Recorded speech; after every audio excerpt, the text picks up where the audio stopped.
Mes chers frères et sœurs sénégalais, ce que je m'apprête à vous révéler aujourd'hui va changer fondamentalement la manière dont vous regardez votre pays. Accrochez-vous bien, parce que ce qui s'est passé hier soir, tard dans la nuit à la primature, n'est rien de moins qu'un basculement historique. Ousmane Sonko a signé, de sa propre main, l'ordre de service pour le lancement du plus grand chantier ferroviaire que le Sénégal ait connu depuis l'indépendance. Et ce n'est pas tout. Le plus extraordinaire dans cette affaire, c'est la manière dont ce projet est financé. Mais j'y reviendrai dans quelques instants. Parce que quand vous comprendrez d'où vient l'argent, vous allez réaliser que le Sénégal vient d'entrer dans une ère totalement nouvelle. Alors permettez-moi de vous planter le décor. Hier soir, aux alentours de 21h, un comité interministériel s'est achevé à la primature. Ce n'était pas une réunion ordinaire, il s'agissait de la validation finale, le dernier verrou avant le déploiement massif des équipes de génie civil sur le tronçon Koungheul-Tambacounda. Pour ceux qui ne mesurent pas l'importance de cette annonce, laissez-moi vous expliquer. L'axe ferroviaire Dakar-Tambacounda,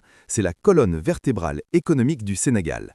C'est la ligne de vie qui relie la capitale au cœur profond du pays, à l'est, à ces régions qui pendant des décennies ont été oubliées, marginalisées, laissées à elles-mêmes par tous les régimes précédents. Sous Abdoulaye Wade, on en parlait. Sous Macky Sall, on faisait des études qui coûtaient des milliards et qui finissaient dans des tiroirs. Aujourd'hui, sous Ousmane Sonko, les engins de chantier sont en route, les équipes de génie civil se déploient. Ce n'est plus du blabla, c'est du concret, du palpable, du visible. Mais attendez, parce que le plus fascinant dans cette histoire, c'est le financement. Et c'est là que la vision de Sonko prend toute sa dimension. Sous les anciens régimes, comment finançait-on les grands projets au Sénégal ? On allait emprunter. On tendait la main à l'FMI, à la Banque mondiale, à la Chine, à la France. On signait des contrats truffés de conditionnalités humiliantes. On acceptait des taux d'intérêt qui plombaient les générations futures. On hypothéquait littéralement l'avenir de nos enfants pour construire des routes et des ponts. Et le pire, c'est qu'une bonne partie de cet argent emprunté disparaissait dans les méandres de la corruption. Aujourd'hui, écoutez bien ce chiffre, 60% du financement de la réhabilitation ferroviaire provient du fonds intergénérationnel, alimenté directement par les recettes pétrolières et gazières de 2025. 60%, c'est de l'argent sénégalais, du pétrole sénégalais, du gaz sénégalais, transformé en rails, en traverses, en locomotives, en emplois, en développement. C'est exactement cela, la souveraineté. Ce n'est pas un concept abstrait qu'on agite dans des discours, c'est la capacité concrète d'un pays à financer son propre développement avec ses propres ressources. Et pour ceux qui ne comprennent pas encore ce qu'est le fonds intergénérationnel, laissez-moi vous l'expliquer simplement. C'est une cagnotte nationale. Quand le Sénégal vend son pétrole et son gaz, au lieu de tout dépenser immédiatement ou de laisser l'argile s'évaporer dans des circuits opaques, le gouvernement en place une partie dans ce fonds. Cet argent est ensuite utilisé pour financer des projets structurants sans avoir besoin de demander un seul franc à une banque étrangère. C'est intelligent, c'est responsable, c'est visionnaire. Et c'est exactement ce que Sonko avait promis quand il disait « Djoub, Djoubal, Djoubanti ». La droiture, la rigueur, la transparence, appliquées non pas seulement à la gouvernance quotidienne, mais aux grands travaux, aux investissements massifs qui transforment un pays. Maintenant, parlons de l'impact géopolitique, parce que ce train, ce n'est pas juste un moyen de transport, c'est une arme économique redoutable. Quand vous reliez Dakar à Tambacounda par un rail moderne et efficace, vous ne désenclavez pas seulement l'est du Sénégal, vous captez le fret malien. Vous devenez le passage obligé pour tout ce qui entre et sort du Mali, du Burkina, du Niger. Vous positionnez le port de Dakar comme le hub logistique incontournable de toute l'Afrique de l'Ouest. Et cela, mes chers amis, c'est de la diplomatie économique de haut niveau. Le Sénégal n'a pas besoin de faire la guerre pour dominer la sous-région. Il lui suffit de construire les infrastructures qui rendent les voisins dépendants de ses services. C'est la stratégie la plus intelligente, la plus pacifique et la plus rentable qui soit. Et c'est exactement ce que fait le duo Diomaye-Sonko. D'ailleurs, parlons de ce duo, parce que la synergie entre le président Bassirou Diomaye Faye et le Premier ministre Ousmane Sonko est un modèle du genre. Diomaye assure la stabilité institutionnelle, la diplomatie, la représentation internationale. Il est le visage serein du Sénégal nouveau. Et Sonko, lui, c'est le moteur, c'est le manager de la République, celui qui tape du poing sur la table dans les réunions interministérielles, celui qui exige des résultats, des délais, des comptes rendus. Les deux se complètent parfaitement et les résultats sont là pour le prouver. Mais ce n'est pas tout. Pendant que le train se met en marche, une autre révolution silencieuse est en cours. Ce matin même, à 9 heures, le ministère de l'Hydraulique et de l'Agriculture a confirmé le début effectif des travaux de raccordement des canaux du grand transfert d'eau vers le bassin arachidier. Des engins sont déjà sur site à Kaolack et à Fatick. Pour ceux qui ne connaissent pas le GTE, c'est un projet qui consiste à prendre l'eau là où elle est abondante, dans le fleuve Sénégal, dans le sud, et à l'acheminer par des canaux vers les zones sèches du centre et du nord. L'objectif est colossal, irriguer 50 000 hectares de terres arides d'ici 2027. 50 000 hectares! C'est la fin de l'agriculture saisonnière, la fin de la dépendance aux pluies capricieuses, la fin de l'importation massive de riz et de légumes. C'est la souveraineté alimentaire. Et quand un pays maîtrise son eau et sa nourriture, il ne dépend plus de personne. Les sceptiques, ceux qui qualifiaient ce projet de pharaonique, d'irréalisable, de fantasme politique, sont aujourd'hui réduits au silence. Les engins sont là. Les travaux ont commencé. Ce n'est plus un plan sur papier, c'est une réalité en construction.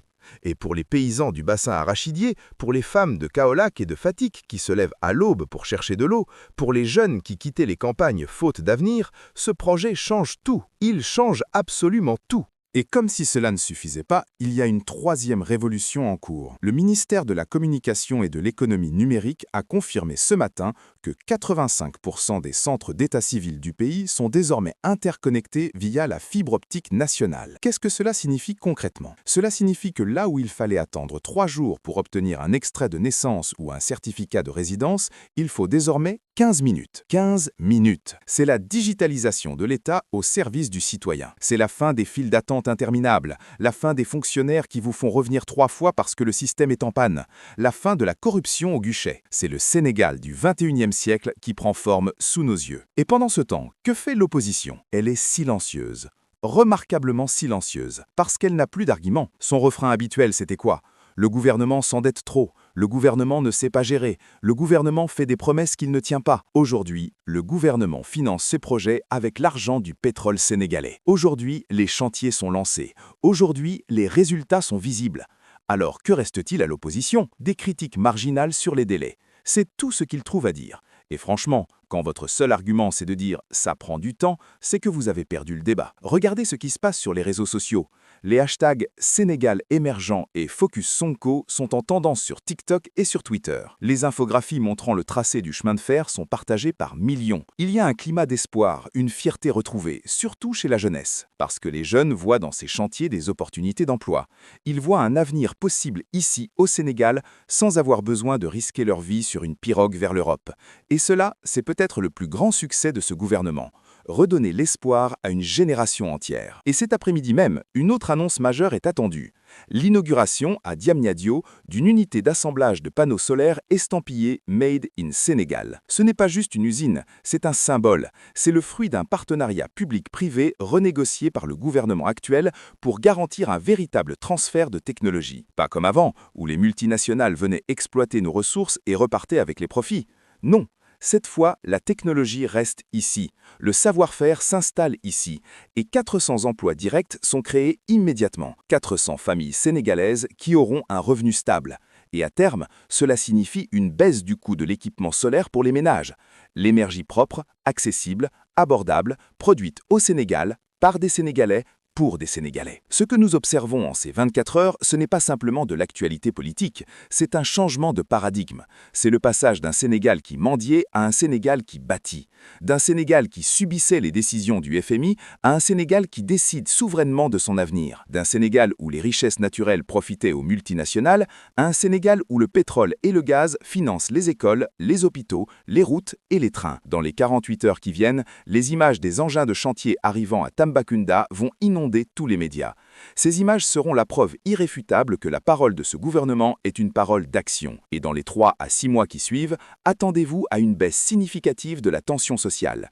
Les syndicats auront moins de raisons de crier parce que le gouvernement prouve par les faits qu'il réinvestit la richesse nationale dans l'économie réelle, dans la vie quotidienne des Sénégalais. Alors oui, tout n'est pas parfait, oui, il reste des défis, oui, les travaux prendront du temps, mais la direction est claire, la vision est limpide, et surtout, l'argent est là.